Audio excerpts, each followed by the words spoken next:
What's up, guys? It's Zero here, bringing you all a brand new Anml Aftershow following the conclusion of COD Champs 2025. Ladies and gentlemen, boys and girls, this COD Champs, in ways I didn't really imagine in a million years, this COD Champs did some things and certain matchups and things of that nature transpired in ways I did not imagine, but it really was one of the most memorable, COD Champs that I've ever closely observed or witnessed, at least in recent memory. And we're going to go back, guys, and we'll be looking back at the history of COD Champs and all of that in the future. But, when I just think about it, my initial reactions was this was a really special champs in a number of ways. I mean, from all of the underdog stories to, the clutch moments, seeing Boston breach to, Vancouver Surge making a unprecedented losers bracket run, and OpTic, of course, looking dominant all weekend. And when faced with adversity, they clutched up and took home the championship. So, let's start the day, guys, by talking about this. The first, championship we saw was the Challengers Championship, which was OMIT versus OMIT Brooklyn. And, what's interesting about OMIT and OMIT Brooklyn is you get this feeling that maybe there's not enough competition in the challengers scene, or OMIT is really just good at building talent.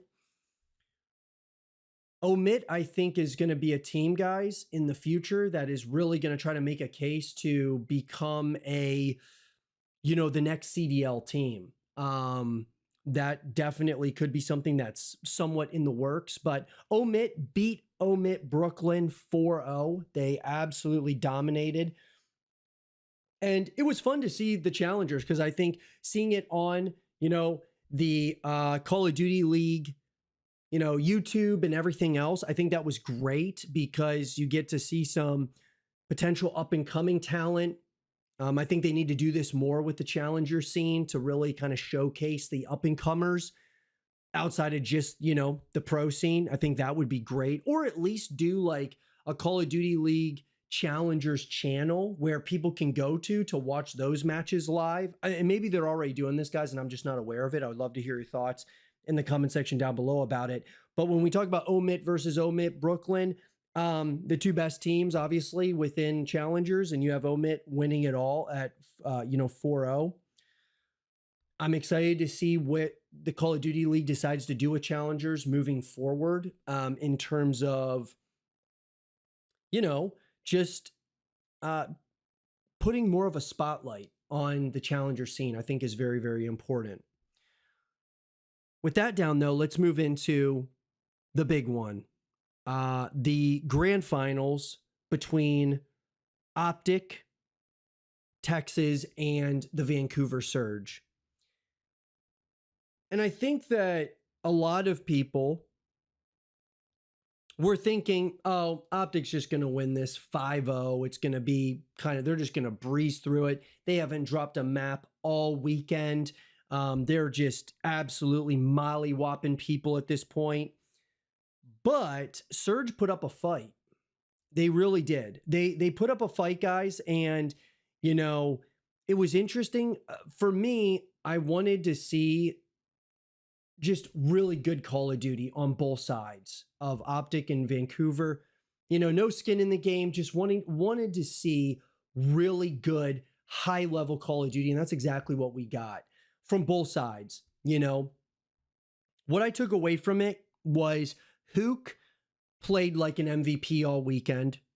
Mercules played like an MVP all weekend, and he was definitely the Achilles heel, not even the Achilles heel, but he was kind of I would say the most important piece to this championship run during COD Champs was Mercules, and he won MVP, which is incredible. he deserved it. But Hook was kind of the guy who made plays that I haven't seen in so long. I mean, since the Dallas Empire, which wasn't on LAN when they won that COD Champs. And so seeing it on LAN, the biggest stage, biggest fan base in competitive Call of Duty, Hook did that. I was shocked, blown away. It was incredible. What I think we saw early on in, the grand finals was, game one, OpTic, everyone's kind of, you could tell some nerves. You could tell like, this is the grand finals. This is for all the marbles. This is our Super Bowl for Call of Duty. OpTic won game one. Then game two, you're thinking, after game one, I was even thinking this is going to be tough for Vancouver to kind of, they got to get one here. You want to tie this thing. And they came out game two slinging because they won game two 6-0. And at that moment, it was like, okay, that was the first feeling of adversity that hit, for OpTic, because they haven't dropped a map all weekend. They lose their first search and destroy of the grand finals 6-0. They didn't even get a round. So adversity started to creep in. And this is where I'm going to give a huge amount of credit, props to OpTic here, because they were faced with a multitude of adversity throughout this grand finals. They rose to the occasion, showed out. Mercules kind of, led the way with them. Shotzi made some unbelievable clutch plays. Dashy made some unbelievable plays. And Hook. I mean, all of them played incredible Call of Duty. All weekend, guys, I would say OpTic played near perfect COD. Then the grand finals happened, and, I would say that they played incredible Call of Duty, especially when it mattered most. They did choke, like a couple of rounds, a map here, map there. But overall, they played incredible Call of Duty. And Vancouver is up and coming, superstar studded team, that we look at from the likes of Neptune and Nasty. They're going to be scary in the future. But what I saw, after game two, it felt like there was some momentum that was shifting back to OpTic, even though the momentum should have been with Surge. It kind of felt pretty back and forth overall, but it just felt like there were more clutch plays from OpTic than from Surge. And, OpTic has had an incredible weekend once again. And what I love about this COD Champs is what OpTic proved here was that last year was not a fluke. What they did last year is they dominated all the way through, dominated COD Champs, and they proved it wasn't a fluke. They proved it because a lot of people kind of try to put an asterisk on OpTic's championship last year at COD Champs because they were technically at home, OpTic has the biggest fan base in competitive Call of Duty. It's not even close. So, there's that. And yes, they were at their home crowd, all of that stuff. But really, no matter where they go, they have a home crowd, it feels like. Even in Ontario, in Canada. But yes, they had the home crowd kind of fueling them and things of that nature. But once again, we get to COD Champs, and it was almost like nothing changed from one COD Champs to another because they dominated all the way through, and they were met with some adversity during the grand finals, and they didn't run away from it. They ran towards it. And what lied on the other side was another championship back-to-back, first time we've ever seen it in the CDL era. What I will say is that Surge was a worthy opponent of OpTic, no doubt. Sure, a lot of people would have loved to see Faze. Everybody would have loved to see LA Thieves there. But what I love about this is that the competition around COD is getting, stronger and stronger. And I think it's going to be great for years to come. As we move into Black Ops 7, I'm really excited to see what happens there. But the league, that being the Call of Duty League, the Call of Duty World League, it doesn't matter, is better when OpTic is really, really good or great. It just is. For a viewership perspective, all of those things, it's good for COD. Because OpTic being dominant, it's going to create a lot more fans, not only for OpTic, but it's going to create a lot more, people who are coming into the CDL for the first time, they're watching, that don't like OpTic now. They look at them as villains, or they look at them as, we want to see them lose, like the Yankees and the Red Sox and stuff. It's just up to one of these other CDL teams, or a number of them, to start really bringing, really, I guess you could say, raising their level of game to, go into that next level.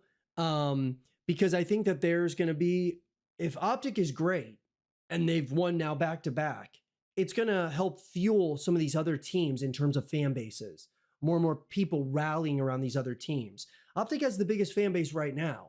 But guys, there's plenty of room for growth where other teams are going to start really building their fan bases as well. Just give it time. Trust me on that. What I also loved about this weekend, guys, was that OpTic won, from the very get-go, game one of COD Champs, they steamrolled everybody. Didn't even drop a map until COD Champs. On the flip side, Surge lost game, their first matchup of the weekend, dropped to the losers bracket, had to fight their way all the way through the losers bracket to the grand finals, and gave OpTic a run for their money. The narratives are incredible around like storylines like that. And OpTic has been playing pretty bad or terrible all year. And then COD Champs happens, and they rose and shone to the occasion. You could tell that they were better prepared. They had some incredible strats, guys. I mean, just the strats I was seeing between Shotzi. I mean, just all of them. I mean, they all played so unified, so together throughout the entire weekend. It was incredible. I will say that the turning point for me was when you had Surge kind of making a comeback. They tied the series up 3-3. What was interesting was Game 7. Game 7, S&D was dominant by OpTic. OpTic kind of set in stone. It's over. Like, we can't give these guys any life because they already somewhat did, and we can't let them get ahead of us. We got to stay ahead. They locked in. That Game 7 S&D was massive by OpTic. And it wasn't like close where, Surge felt, oh, we were right there. No. It was dominant. And so I really felt like that led us into, Game 8, right? Where OpTic was able to take it. I give massive props, though, to Surge. I think Surge played great. I mean, outside of, their first matchup of the weekend against the Miami Heretics, they played incredible Call of Duty. They really did. Worthy opponent for OpTic. OpTic's your world champions once again, back to back. Kudos and congratulations to those guys. And like I said, the CDL is better when OpTic is better because from a viewership perspective and all of those things, the buzz around it is massive. So where do we go from here, guys? Well, we got EWC that's coming up. July and August. EWC 2025 is going to be happening. I'm very excited about that. We are going to be coming to you guys, of course, talking about EWC, watch parties, all of those things. Very excited about it. I got a lot of Call of Duty content that we want to create into the future here on Anml. I'm very excited about it. It was a lot of fun, guys, doing, these watch parties, these after shows. And there's so much to look forward to, not just with EWC, but also even further beyond that with Black Ops 7. Even though, guys, I thought that the Black Ops 7 teaser trailer was the worst teaser that I've ever seen from Call of Duty that's ever been produced, I'm very excited about it because if it's anything like Black Ops 6, which I think is a great Call of Duty overall, even though it has its issues, that being like, the cheating, the hacking, some of the weapon balancing and things of that nature. But overall, I'm very excited for the future of COD with Black Ops 7. I think it's going to be great, especially if they can refine and get, kind of get the hacking and the cheating situation under control. I think we'll be in great shape for another great year of Call of Duty from a casual perspective as well as a competitive perspective. I'm very excited about the future, guys. I hope all of you are as well. We're going to be bringing you a lot of content here on Anml, and it's been awesome, man. It's been awesome covering this COD Champs and doing these watch parties to the after shows and everything else. Stay tuned. Obviously, the next thing will be EWC, but we'll be bringing you guys some content before then, for sure. Revolving around kind of some recaps on COD Champs 2025, Black Ops 7, as we look forward to the future.